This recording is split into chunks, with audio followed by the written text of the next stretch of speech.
오늘 이 말씀의 주제로 인생의 금송아지를 피하기 위하여 라는 제목으로 함께 말씀의 은혜를 나누고자 합니다.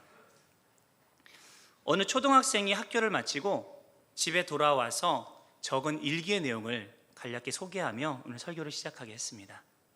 일기의 내용은 다음과 같습니다. 오늘은 지각을 해서 선생님에게 혼이 났다. 그러니 혼나지 않도록 다음번에는 결석을 해야지. 초등학생의 엉뚱한 적용에 웃음이 나시죠?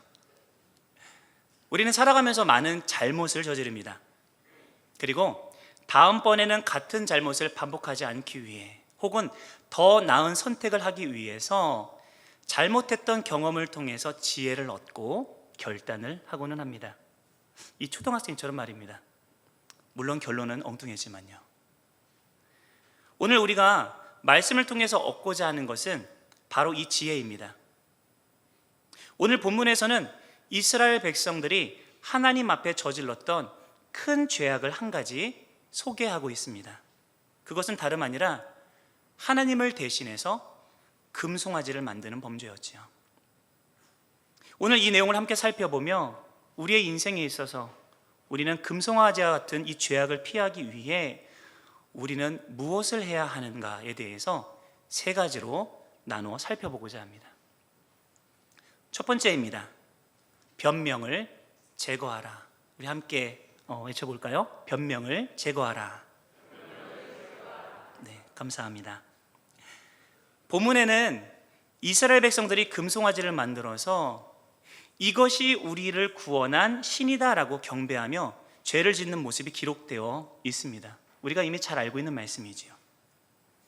그런데 이들이 이 금송아지를 만들어 죄를 범하는 모습을 곰곰이 살펴보니 이들 나름대로 변명으로 삼을 만한 몇 가지 요소들이 보입니다. 오늘 본문 속에서 세 가지를 함께 찾아보겠습니다. 첫 번째는 나름의 이유입니다.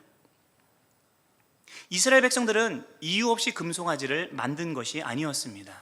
우리 1절을 함께 읽어볼까요? 백성이 모세가 산에서 내려오미 더딤을 보고 모여 백성이 아론에게 이르러 말하되 일어나라 우리를 위하여 우리를 인도한 신을 만들라. 이 모세 곧 우리를 애굽 땅에서 인도하여 낸 사람은 어찌 되었는지 알지 못함이니라. 이스라엘 백성들은 지금 모세를 기다리고 있는데 하나님의 부르심을 받아 산에 올라간 모세가 아무런 소식도 전하지 않고 수십 일이 흘러 지났습니다. 돌아올 기약이 보이지 않자 이스라엘 백성들은 결국 희망을 얻고자 금송아지를 만들었던 것이죠. 이스라엘 백성들에게 있어서 이 모세는 어떠한 인물입니까? 그는 출애굽을 이끌었고 하나님의 말씀을 대언하였던 하나님의 대리자였습니다. 이스라엘 백성들을 향한 하나님의 약속과 모든 보증들은 모세를 통해 받은 것이었습니다. 모세만이 하나님과 대면하여 대화하였고 모세를 통해서 그들은 하나님의 음성을 받고 기적을 보았습니다.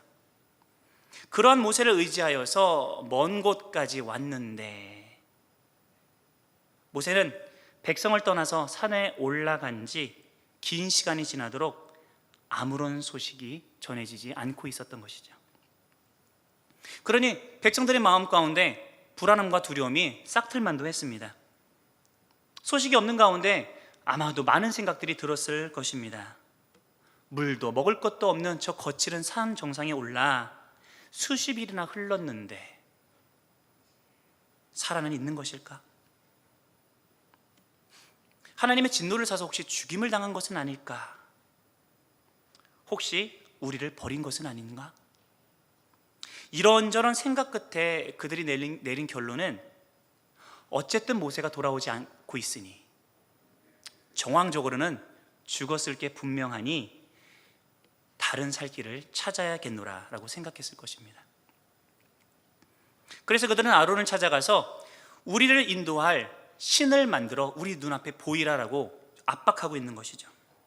결국 이스라엘 백성들이 죄를 범하게 된 이유는 모세가 너무나 긴 시간 동안에 소식이 없었기 때문입니다. 그들의 마음 가운데 희망이 사라져가고 있었기 때문입니다.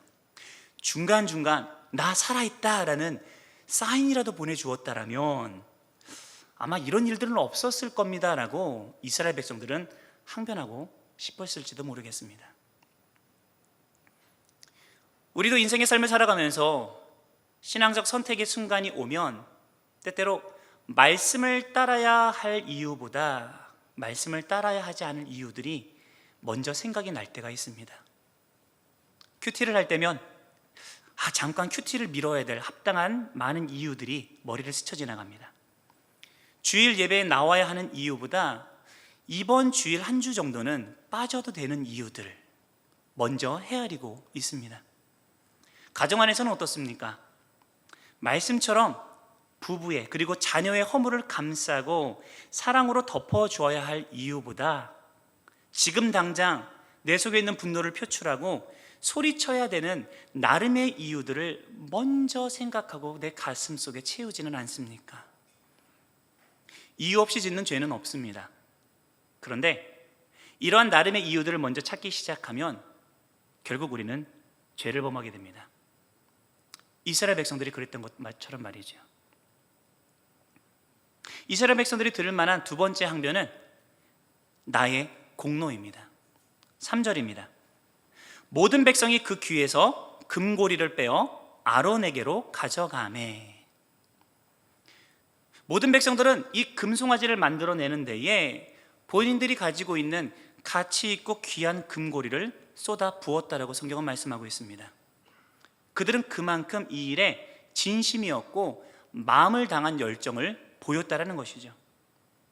이 일에 이만큼 투자했고 이렇게 귀한 것들을 헌신했으니 하나님, 이 정도의 죄는 이해해 줄만 하잖아요 라고 항변할 수 있지 않을까요?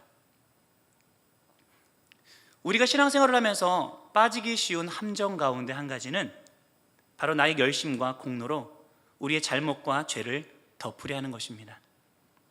내가 얼마나 최선을 다해 헌금했는데, 내가 교회를 봉사하면서 흘린 땀이 얼마인데, 열과 성의를 쏟았다면, 내게 귀한 것들을 아낌없이 주를 위해 쏟아 부었다라면 하나님께서는 이 정도는 이해해 주셔야지라는 생각이 은연중에 우리의 머리에 자리 잡습니다. 그리고 이러한 생각들이 우리도 모르는 새에 나로 하여금 하나님 앞에 금송아지를 만드는 그런 어마어마한 죄를 범하게 만든다는 것입니다. 세 번째입니다. 하나님으로 포장하는 것. 이스라엘 백성들이 만들어낸 것은 우상인 금송아지였지만 그들은 하나님의 이름을 교묘하게 이용해서 이 우상을 꾸며내었습니다. 하나님의 이름을 들먹이며 하나님께서 사용하신 언어와 제사법을 따라서 우상 앞에서 그들은 제사를 드렸습니다. 4절을 살펴보면 이들은 금송아지를 만들어 놓고는 애굽 땅에서 인도하여 낸 너희의 신이 바로 이것이다 라며 마치 금송아지가 하나님인 것처럼 꾸며냅니다. 5절에서는 어떤가요? 하나님을 예배한 제단을 쌓아놓고 내일은 여호와의 절일이다 라고 하며 하나님의 거룩하신 이름을 덧붙여서 임의대로 절기를 선포해버립니다. 또 6절에서는 하나님께서 명하신 제사법을 차용합니다. 그래서 번제와 화목제를 드리며 하나님 앞에 그들이 마치 제사를 드리고 있는 것처럼 그들은 모든 것들을 꾸며내었습니다. 어떻게 보면 이 장면에서 금송아지 그림만 살짝 지우면 이스라엘 백성들이 정말로 하나님을 예배하고 있는 것처럼 보이기도 합니다. 모양과 형식은 제대로 갖췄습니다. 그런 것 같습니다. 그들은 그래서 이렇게 말할 수 있을 겁니다. 우리가 하나님의 이름을 부르고 하나님의 절기를 선포하고 하나님께서 명하신 방법대로 하나님을 예배하며 그 앞에서 진심으로 즐거워했습니다. 그러니 하나님 이해해 줄만 하잖아요. 그러나 중요한 것은 아무리 그럴싸하게 겉면을 포장했다 할지라도 하나님의 이름을 차용했다 할지라도 그들이 섬긴 것은 금송아지였다는 사실입니다.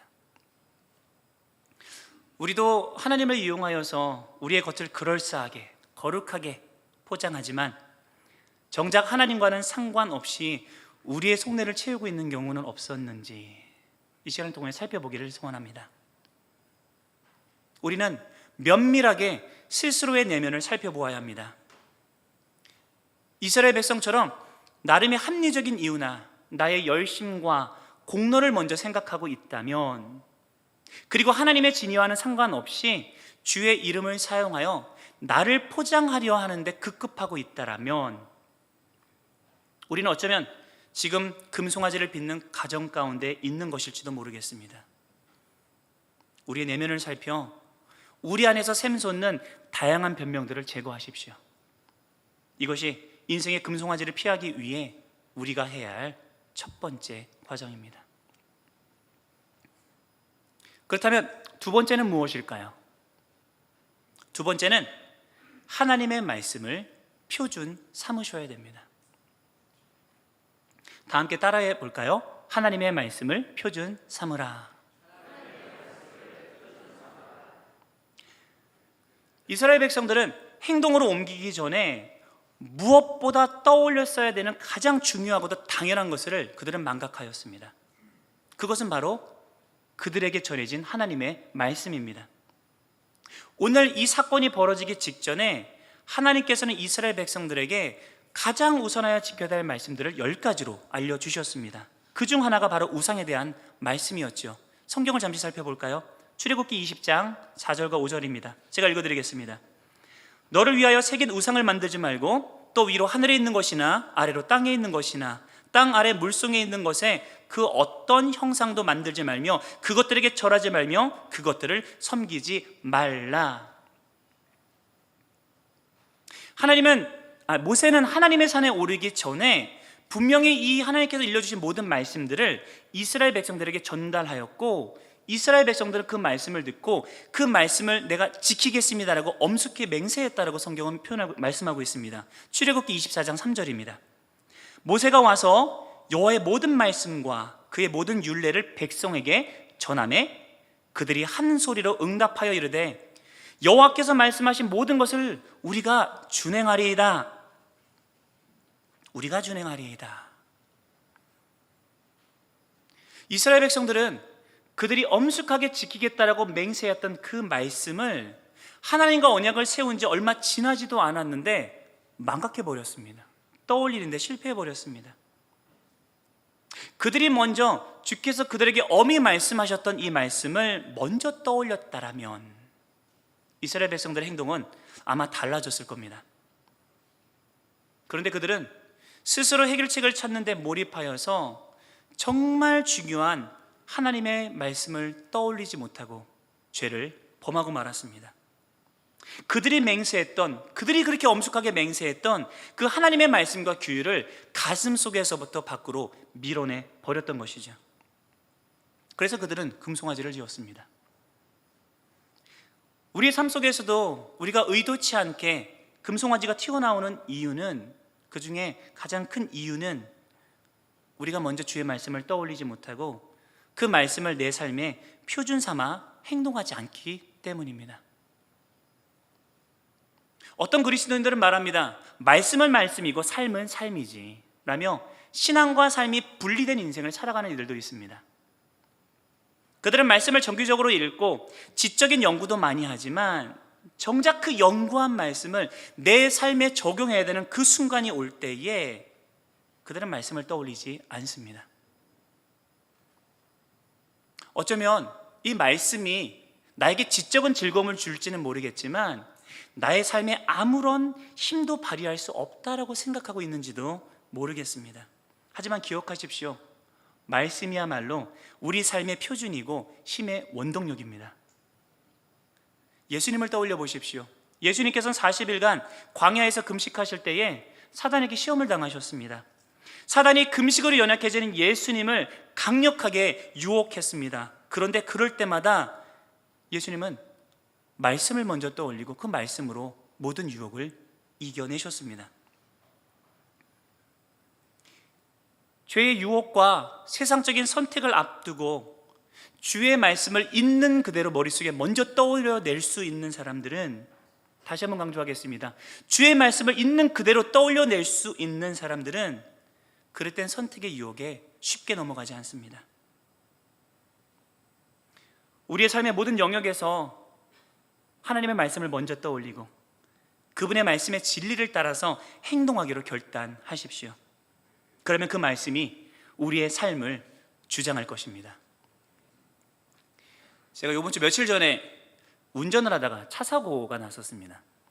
빨간불에 딱 정차를 했는데 제 뒤를 따르던 트럭이 신호를 못 보았는지 그 브레이크 타이밍을 놓치고 그대로 저를 들이받았습니다.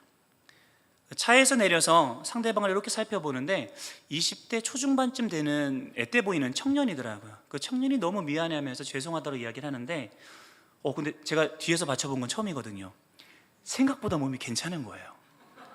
하나님이 지켜주셨나 보다 라는 마음의 담대함이 있어갖고 그 친구에게 너무 미안한 그 친구가 좀 앳돼 보고 그래서 괜찮다고 이야기를 하고는 그냥 전화번호만 교환하고 돌려보냈습니다. 나중에 연락하겠다고.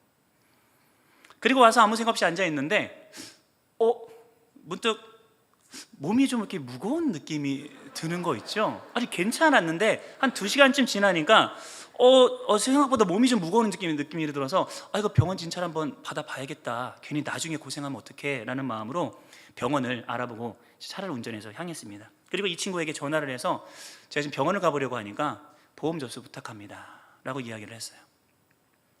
근데 이 친구가 굉장히 머뭇거리고 꺼려하면서 저에게 애원을 하더라고요. 제가 보험 접수만은 좀 양해를 해주십시오. 제가 최선을 다해서 다른 보상과 치료비는 제가 드리도록 할 테니까 보험 접수만은 피하게 해 주십시오 요청을 하더라고요.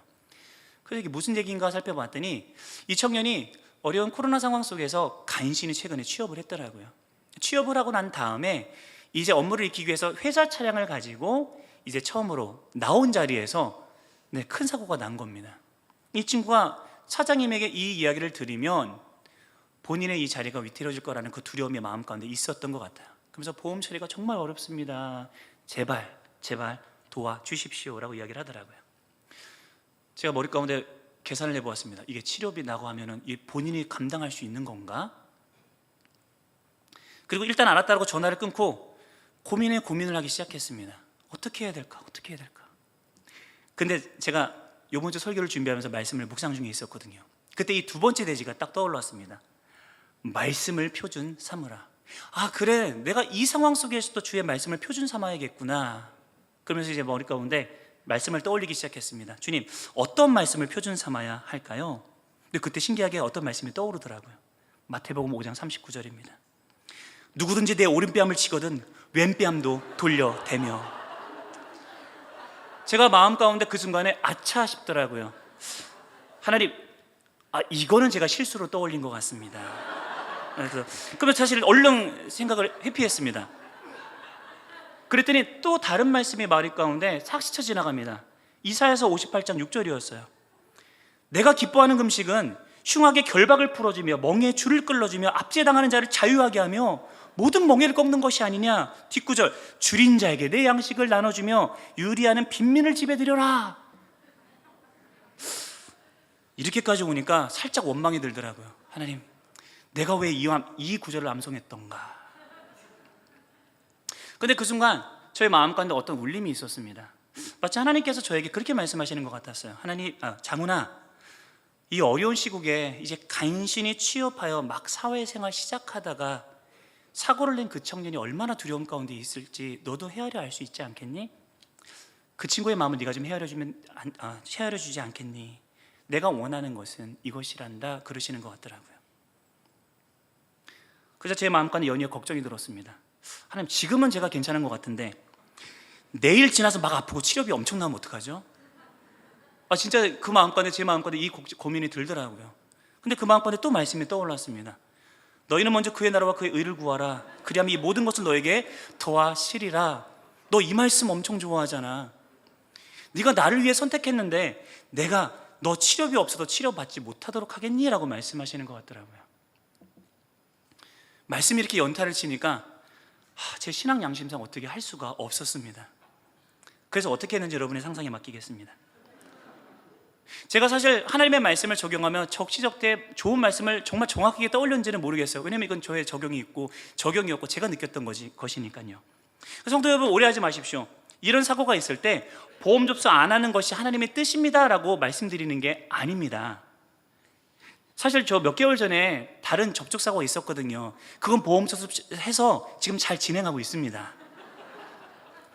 제가 드리고 싶은 말씀은 그 이유입니다. 그렇게 말씀을 떠올리고 그 말씀을 표준으로 붙들고 신앙의 양심을 따라 움직이려고 노력하니까 제 안에 힘이 생기고 기쁨이 생기더라고요. 그리고 그 다음날 아플 것에 대한 염려가 사라졌습니다. 실제적으로 지금까지 괜찮습니다.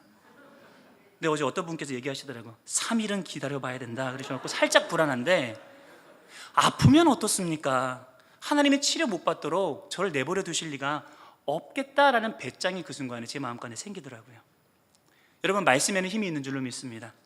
우리가 매 순간 하나님의 그 말씀을 표준 삼고 살아갈 때에 그 말씀이 우리에게 힘주고 우리가 하나님의 원하시는 방향을 향해 삶을 살아갈 수 있도록 우리의 삶을 주장하는 줄로 믿습니다. 더불어 인생의 금송아지를 빚는 이러한 불상사를 피하도록 하나님은 아름답게 우리의 삶을 이끌어가 주실 겁니다. 그 사실을 믿고 주의 말씀을 매 순간 삶의 표준으로 붙드는 은혜가 있기를 간절히 소망합니다. 우리는 인생의 금송아지를 피하기 위하여서 변명을 제거해야 됩니다. 그리고 말씀을 삶의 표준으로 삼으셔야 합니다. 마지막입니다. 우리는 하나님을 신뢰하며 기다려야 합니다. 함께 따라해 주시면 감사하겠습니다. 신뢰하며 기다리라. 출애굽기 24장에는 모세가 산을 오르기 전에 장로들을 불러 모아놓고 당부한 내용이 기록되어 있습니다. 24장 14절입니다. 장로들에게 이르되 너희는 여기서 우리가 너희에게로 돌아오기까지 기다리라. 모세는 자신이 분명히 돌아올 테니 이스라엘 백성들에게 움직이지 말고 이 자리를 지켜 기다리라고 명령하고 산에 올랐습니다. 이제 이스라엘 백성들이 해야 되는 일은 모세를 불러가신 하나님을 믿고 기다리는 일이었습니다. 얼마나 쉬운 일인가요? 아무런 위협도 없는 안전한 곳에서 그저 기다리면 되었으니까요. 그런데 시간이 흐르면서 이 쉬워 보였던 이 일이 마냥 쉽지만은 않다는 사실을 깨닫습니다. 시간이 흘러도 모세가 돌아올 기약이 보이지 않고 그 상황 속에서 마음 가운데 의심이 싹트기 시작했기 때문입니다. 그리고 마음속에서 불쑥 부정적인 생각들이 치밀어 오릅니다. 백성들은 돌아오지 않는 모세를 기다리며 끊임없이 마음속의 불안과 맞서 싸워야 했습니다. 기다리는 것이 너무나도 힘들고 치열한 싸움처럼 변해버렸습니다. 그런데 이 이스라엘 백성들은 이 힘든 기다림의 순간을 넘기면 하나님의 응답이 임한다는 사실을 이미 경험으로 알고 있던 민족이었습니다. 언제 그들은 이 기다림의 순간을 경험해 보았던가요? 네, 바로 홍해 앞에서 그랬죠. 기억하십니까? 홍해가 앞을 가로막고 뒤로는 애굽 군대에 둘러싸여 있을 때에 그들의 목숨이 위협받는 상황 속에서 하나님께서 홍해를 갈라서 길을 내어 이스라엘 백성들을 구원하셨습니다. 그런데 이 홍해가 갈라지는 일은 단번에 일어나지 않았습니다. 14장 21절입니다. 모세가 바다 위로 손을 내밀매 여호와께서 큰 동풍이 밤새도록 바닷물을 물러가게 하시니 물이 갈라져 바다가 마른 땅이 된지라. 바닷물이 물러가서 마른 땅이 되기까지 밤새도록 큰 동풍이 부는 시간이 있었다라고 성경은 말씀합니다. 이 시간 동안 백성들의 마음은 어떠했을까요? 추격하는 애굽 군대와 갈라질 기미가 보이지 않는 그 홍해 틈사거니에서 그들은 밤새도록 긴장하며 기다려야 했을 것입니다. 많은 갈등을 겪어내야 했을 겁니다. 과연 홍해가 갈라질까? 애굽 군대로부터 우리는 안전할 수 있을까? 지금이라도 다른 선택을 해야 되지 않을까? 겉으로 보기에는 가만히 서서 기다리는 평안한 시간이었던 것처럼 보일지 모르겠지만 내적으로는 하나님을 믿는 믿음과 부정적인 상상들이 뒤섞여서 치열한 싸움을 벌이는 어려움의 시간이었습니다. 그런데 하나님께서는 이 시간을 견뎌낸 이스라엘 백성들을 결국 구해내셨습니다. 그들 눈앞에서 홍해를 가르셨습니다. 그러니 이 일을 경험한 우리 백성들은 모세가 돌아오기까지 그들의 삶 가운데 신실하게 역사하셨고 능력으로 함께 하셨던 그 하나님을 되새기며 신실하신 하나님을 믿으며 끝까지 견뎌내야 했습니다. 기다리는 것은 그들의 몫이었고, 하나님의 몫은 끝까지 기다린 이들에게 응답을 안겨주는 것이었습니다. 그러나 이스라엘 백성들은 하나님을 신뢰하지 못하고 그 기다림을 이겨내지 못하여 결국 금송아지를 빚는 죄악을 저지르고 말았습니다. 우리는 달라야 합니다. 이스라엘 백성과 같은 실수를 반복해서는 안 됩니다. 요즘 주변을 돌아보면 하나님을 믿는 믿음과 인내로 어려움의 시간들을 보내고 계시는 분들이 참 많습니다. 하나님의 응답이 임하지 않아서 여전히 기다려야 하는 이 막연한 상황들을 견뎌내고 계신 분들도 있을 겁니다. 불안하시죠? 막연하시죠? 하지만 우리는 신실하신 하나님을 이미 경험하지 않으셨습니까?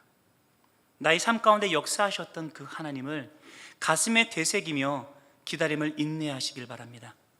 당장 우리 눈앞에 보이지 않아도 하나님은 반드시 응답하실 줄로 믿습니다. 얼마 전에 미국에서 제가 공부하면서 함께 교제했던 우리 목사님 부부가 가족들과 함께 한국에 오랜만에 들어와서 교제를 나눴습니다. 근데 그 목사님의 첫째 아들은 장애를 가지고 있는 친구였습니다.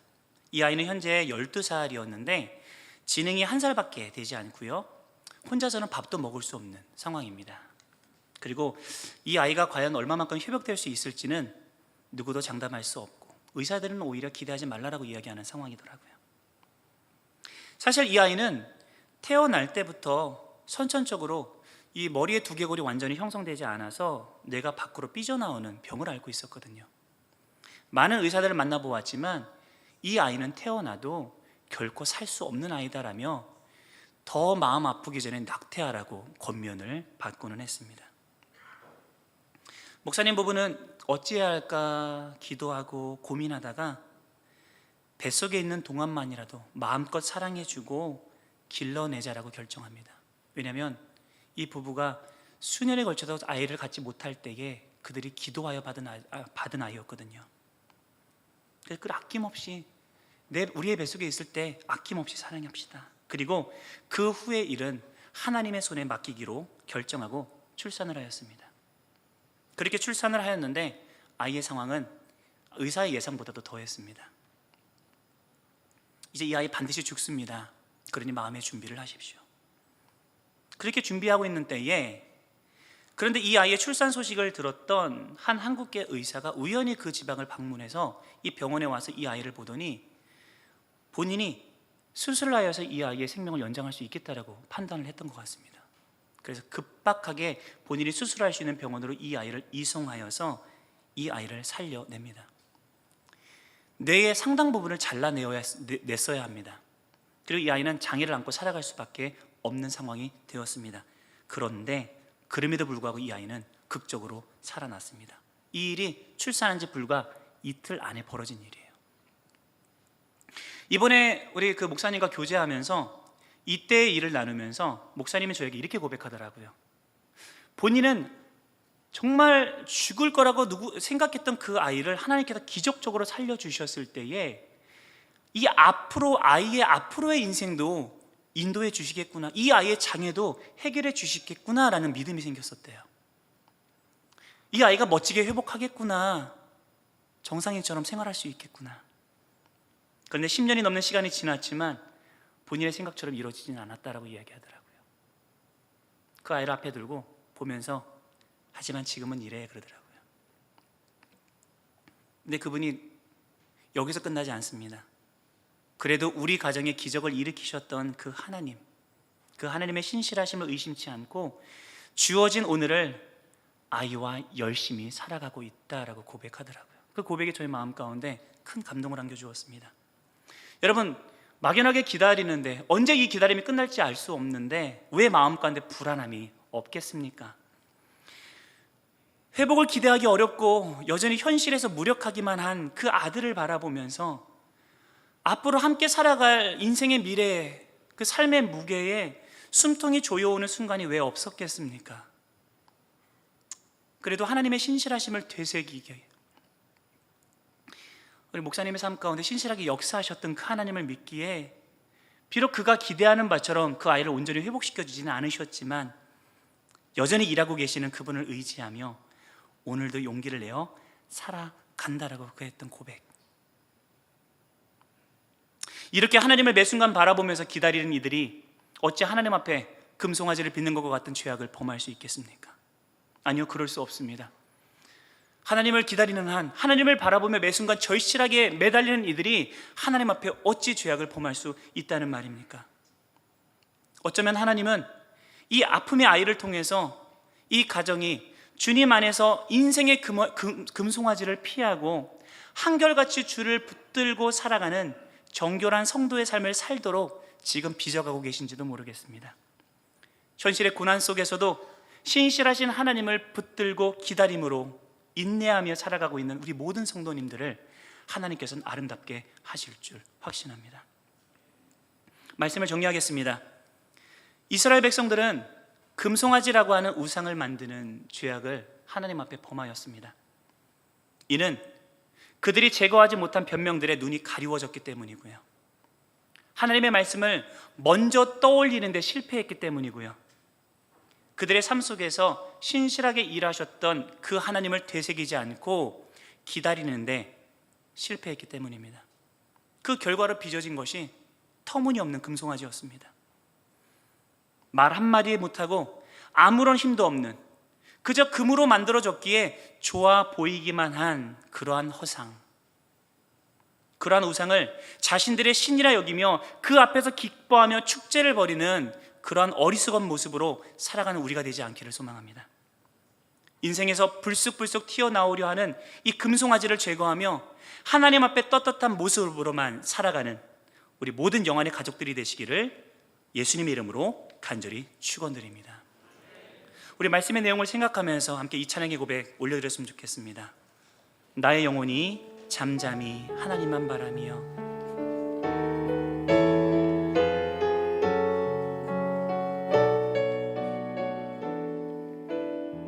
함께 고백합니다. 나의 영혼이 잠잠히 하나님만 바라며 나의 구원이 그에게서 나는도다. 나의 영혼아 잠잠히, 나의 영혼아 잠잠히 하나님만 바라라. 나의 소망이 저에게서 나는도다.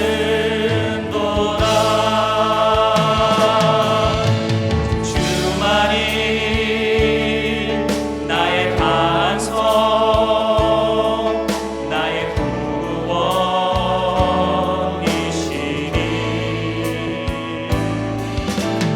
주만이 나의 산성, 내가 요동치 아니하리. 우리 2절로 고백하겠습니다. 나의 영혼이 간절히, 나의 영혼이 간절히 여호와를 갈망하며 나의 입술이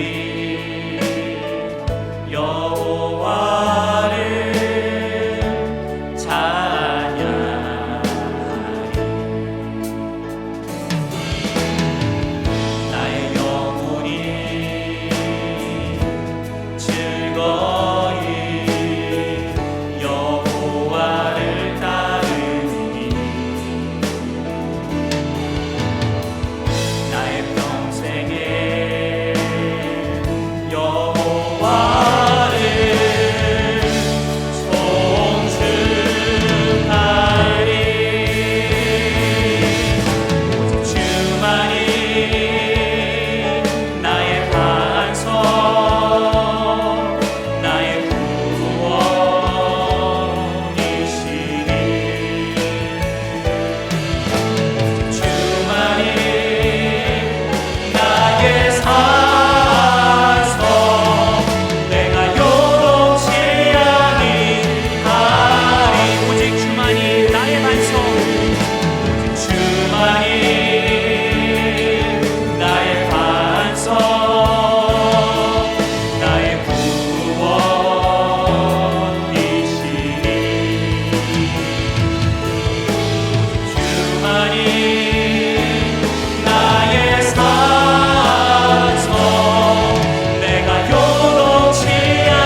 기억하면서 함께 기도했으면 좋겠습니다. 이 시간 기도할 때 이렇게 기도하겠습니다. 하나님, 주의 뜻을 나의 눈으로부터 가리우는 내 안의 변명들 하나님 깨달을 수 있도록 인도하시고 포기할 수 있도록 이끌어 주옵소서. 오직 주의 말씀을 내 삶의 표준으로 삼고 신실하신 그 하나님을 매 순간 기억하고 기다리며 주의 뜻대로 살아갈 수 있는 우리가 될 수 있도록 하나님 우리에게 힘과 용기를 부어 주옵소서. 우리 그런 마음으로 합심하여 함께 기도하며 나아가도록 하겠습니다. 하나님, 이스라엘 백성들이 하나님 앞에 범죄하며 나아갔을 때 하나님의 마음은 얼마나 아프셨던가요? 하나님, 그들의 실패를 통하여서 우리의 삶관의 단면교사를 삼으면서 하는 동일한 죄를 짓지 않기를 소망합니다. 하나님, 이스라엘 백성들의 눈을 가려웠던 그들 안에 그들만의 이름과 이유와 하나님 공로와 그런 모든 것들이 하나님 내 안에도 쌓여 있음을 이 시간 고백하며 나아가오니 하나님, 우리 안에 쌓여 있는 별명들을 깨달을 수 있도록 이끌어 주옵소서. 우리의 눈을 열어서 우리 약한 심령들을 바라볼 수 있도록 하나님 이끌어 주시고 그 앞에서 결단하면 나의 모든 변명들을 포기하며 나아갈 수 있도록 주님 이끌어 주옵소서. 그리하여 통하여서 주의 말씀을 내 삶 가운데 오직 표준으로만 삼으며 매 순간 선택의 상황 속에서 주의 말씀을 떠올리며 하나님의 말씀이 이끄시는 그 방향을 달려나가는 그 삶을 살아갈 수 있도록 주님 인도하여 주옵소서. 무엇보다 신실하신 하나님, 나의 삶과의 놀라운 구원의 은혜를 베푸셨고 지금도 신실하게 일하시며 미래의 모든 것들을 책임져 주시는 그 하나님을 마음간에 깊이 각인하며 그 하나님을 기억하고 기다리며 하나님 매 순간 하나님을 바라보며 나아갈 수 있는 우리 모두가 될 수 있도록 주님 인도하여 주옵소서. 하나님, 주의 뜻을 기다리며 나아갑니다. 지금 당장 눈앞에 주의 결론과 아버지 하나님의 능력과 능력이 나타난다 할지라도 하나님 이 가운데 하나님께 주어진 시기들을 인내하여 견뎌나가며 잠잠하게 주를 바라보며 달려나갈 수 있는 힘과 용기가 우리에게 주어질 수 있도록 주님 역사하여 주옵소서. 그리함을 통하여 하나님 주의 뜻대로 온전히 살아내어 마지막 때에 주님을 만나는 그날에 하나님 어떤 마음과 칭찬받으며 인정받는 우리 모두가 될 수 있도록 하나님 우리 영교의 모든 성도들을 축복하여 주시고 책임과 용기를 주님 부어 주옵소서. 주를 바라보며 앙망하며 달려나아갑니다. 오직 주의 머리 삶과의 반석에 잡는 구원이 되신다는 사실들을 인정하며 그 하나님을 바라보며 달려나아가오니 하나님 우리 안에 선하게 역사하여 주옵소서. 하나님 일하신 것들을 바라보며 우리가 인내하는 그 과정 안에서 지쳐 쓰러지지 아니하도록 하나님께로 우리의 삶을 붙들어주시고 채워주시고 주님 인도하여 주옵소서. 주님 앞에 그를 바라보며 나아가오니 주님 쌓여 주옵소서.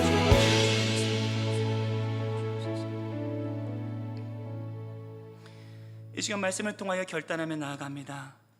주의 뜻을 가리우도록 만드는 내 안에 쌓여있는 모든 변명들을 이 시간 포기하며 주님 앞에 토설합니다.